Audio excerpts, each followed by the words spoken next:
Thank you so much for doing this interview. I really appreciate it. It's an honor to get to talk with you and find out more about you. No problem, man. It's a pleasure. Appreciate So, you having me on. of course. I'm just going to ask you some questions, some basic, simple ones, and you tell me your thoughts. So, we just saw your last performance against Tony Harrison. It's definitely the best you've looked, and we're all eager to see you get back in the ring. Is there any potential approximate time you expect to get back in the ring, like late summer or early fall? Yeah, looking like probably like mid-September, early October, be back in the ring.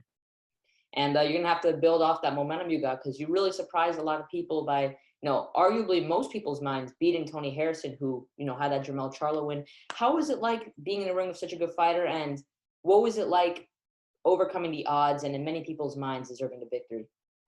It was amazing. Like we knew we were the underdog going into this fight.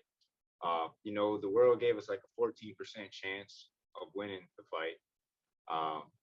So for me, it just and all of us, the whole team, it just gave us so much motivation, um, and hunger and desire to go out there and kind of shock the world. Pretty much shock the world, and we knew what we're capable of and what we can do just through sparring. We ended up working with super middleweights all the time, heavy hitters, big guys, um, and I know what I can do, and it's just bring it into the ring. And we knew the next weight class above was going to be the best decision to do that. And we just had a smirk on our face because we knew what was going to happen. We knew what was going to happen going out there. Uh, but we wanted to get the stoppage. Unfortunately, wasn't able to get that. He's definitely a crafty vet. He does little things in there. He knows how to survive well when he's hurt. He knows how to play it off, and you can't be get a little too reckless with that kind of fighter either because he's a sharpshooter. He's a good counter puncher, and he can punch. He's got more knockouts than probably anyone in the top 10 in the division. Mhm. So it was really an honor being in the ring with him. But we're glad that we got the performance that we put in. And do you feel that moving up in weight benefited you because you had to cut a lot less weight? Obviously it's easier to make that weight and it helps your performance in the ring. Do you feel that that was definitely a key factor as well? Yeah, starting off, I was at welterweight 147 after my third fight, and then I had a lot of fights with Heyman under that 147 welterweight division, and I was younger, and it was a little bit easier to bounce back from those kind of weight cuts to do that. Now at this time in this stage of my career, um, we felt that it was definitely the best move because the last few fights we haven't been able to really show what we're made of inside that ring. Even with victories, we're like, that's still. I felt something inside me that's just not. I have way more in me than that. So we knew that was going to be the best bet. And jumping right in there with the top dog, one of the top dogs in the division was. That's how I want it. That's how my career has always been. I always going with top level fighters. I never had no easy fights. Um, so getting Tony Harrison for the first fight at the new weight class was a huge blessing. Exactly. Awesome. And with you moving up at 154, there's many contenders. We just saw Lubin Rosario fight. You got Charlo Castano. You got a lot of great fights coming up. Are you interested in those fights down the line against the top opposition, or do you want to, have a tune-up fight and go up? Or are you ready to just go right back into it? No, absolutely. I want to get right in there with those top guys. I don't need no tune-ups. I was supposed to be a tune-up for Tony Harrison, so it's all right. I'm ready to get another top guy in there, man. If we can get anybody in the top 10, that would be amazing. We're ready to go. Ready to go. So For sure, for sure. And we noticed that you had Roy Jones in your as your trainer and in your corner.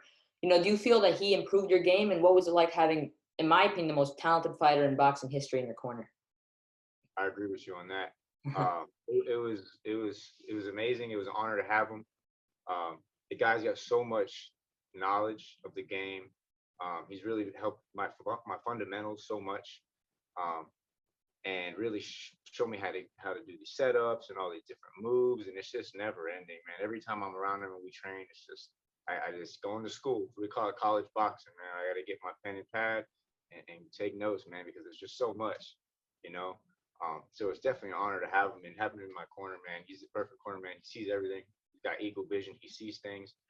Um, so I mean, it's just amazing. Exactly. When you see most trainers in the corner, they're just they're just being yes men and saying whatever. Roy in the corner, he was giving you advice. He was telling you what needed to work on, and it was obvious because as the fight kept going on, many fighters when they face a top guy like Harrison, they would crumble or slow down. But you kept up at that pace. You kept on winning rounds, and honestly, Tony Harrison was very fortunate to get a draw. Many people believe that you deserved the victory, and best case scenario for Tony was a draw, and even then, it really should have gone your favor. It's unfortunate, but hopefully, Tony, you guys have that fight again. That'd be great to see you advance in the ranks. I think there's plenty of fights that can be made at 154 for you. The main thing that I noticed for you, one thing that really stood out is when you walk into the ring, you'd always wear a suit. Where did that come from? You into those type of movies, or you just like having that sort of trademark? Well, I do have an Italian background, and it's Goodfella Perrella, man. Can I say it's the moniker? It's the lifestyle. It's going out there to handle business. It's not personal. It's just business, man. But in the day, you step into that office, and we gotta put in work. So I go out there with a suit and tie and fedora, let them know. And the other thing is like, Goodfella is a nice guy out the ring, but when in that ring, man, the gangster comes out. It's Goodfella time. Have you ever seen the Goodfella movie? Yeah, it's an amazing movie. My dad was actually an extra in that movie, like one of the background characters. Yeah, because he's from Brooklyn, so yeah, it's always a great experience. A great movie. I gotta see it. I gotta check it out. It's a good one, man. I heard that you were training with Keith Thurman or getting some sparring with Keith Thurman. How was that like? Keith Thurman, one of the best welterweights in recent years. How was that experience? Well, Keith Thurman and Dan Birmingham are great people. They're actually the people that helped me. It actually got me with Heyman because of going out there, being around them and sparring and really impressing them with that. They seen the potential. They see what I could do. And they let Heyman know, and boom, next thing you know, I'm signed. So that was really amazing. Being in the ring with him, I learned a lot. I mean, he's a very, I realized how much boxing is a science and it's intellectual because he's a really smart guy. Being in there, and Dan Birmingham's a great trainer, legendary trainer and coach. So it was just great to be around them and get that experience. Keith, one of the better welterweights in recent years. It must have been, a whole new experience, a great fighter. Against Tony Harrison, you were a big underdog, as you mentioned. I remember you had a post on Twitter where you love to embrace that underdog role. What do you feel that added some fuel to the fire against Tony Harrison? Do you feel that awakened you even more than you already were? Oh yeah, definitely. It put me on fight or flight. I'm like, okay, I got to rise to the occasion. I first got the name. I was like, damn, my first fight, Tony Harrison right away. Like, and I was like, nah, man. I talked to Roy. He's like, yeah, you training with the GOAT. Let's go. And I'm like, you're right about that. Let's get it, man. And fight took a while to get actually made. I don't know what was going on, but I was putting in work the whole time. And I was like, okay, I'm Tony Harrison.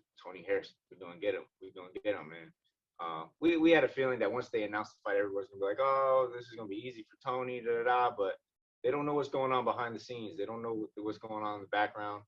They only see what they see. In boxing, you're always judged off your last fight, your last performance, always. And they don't know what happens going into the fights. They don't know the circumstances. They don't know anything that's going on. They can just base you off what they see, and that's understandable. Tony Harrison was a former world champion. Just beat the champion, and then was beating the champion until the end. He's one of the best boxers in the division, so I wanted to show him that I could box too. A lot of people thought I was just a tough guy, or that I could get these moves and get these ideals that Roy Jones is teaching so soon. But they don't know, man. They don't know the work ethic. They don't know the drive, and they don't know the hunger. So it was amazing to get that opportunity.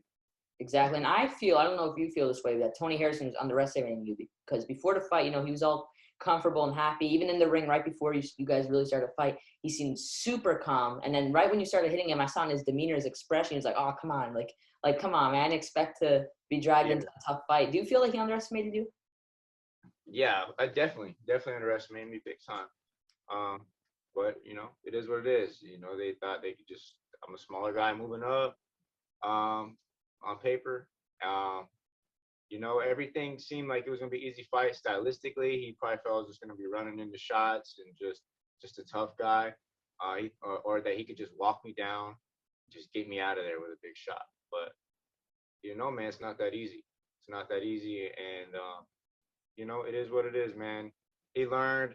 a lot from that fight, and I learned a lot from that fight as well, man. It just gave me so much momentum and confidence to just keep going. And I know it was a good performance, but I'm not happy with it. I'm not happy with it. I want knockouts. I want complete domination. And it was the first fight. It was pretty good in the weight class, but I'm looking forward to the next, man. I'm hungry and I'm working right now. Just got done training, so I'm ready. Exactly. And as a fighter, boxing has to be in your mind pretty much all the time. But are there any hobbies that you do outside of boxing whenever you feel like taking that break? No, I don't really take too many breaks. Like I take rest days, but my whole life is revolved around training in this game, going for those titles and beating whoever they put in front of me, and just becoming the best version of myself. At the end of the day, that's what it is me versus me, and I'm just working for whoever they put on the table. And I know where I'm at now in this state and of my career and in this division, and I'm in the trenches. I'm in there, and there's nothing but lions, tigers, and bears all around. So that's what it is. I'm in here and I'm trying to eat. I got to eat to survive. So I'm just that predator every day. Putting in that work and ready to face the next piece that they put me in there with and take them out and be the winner.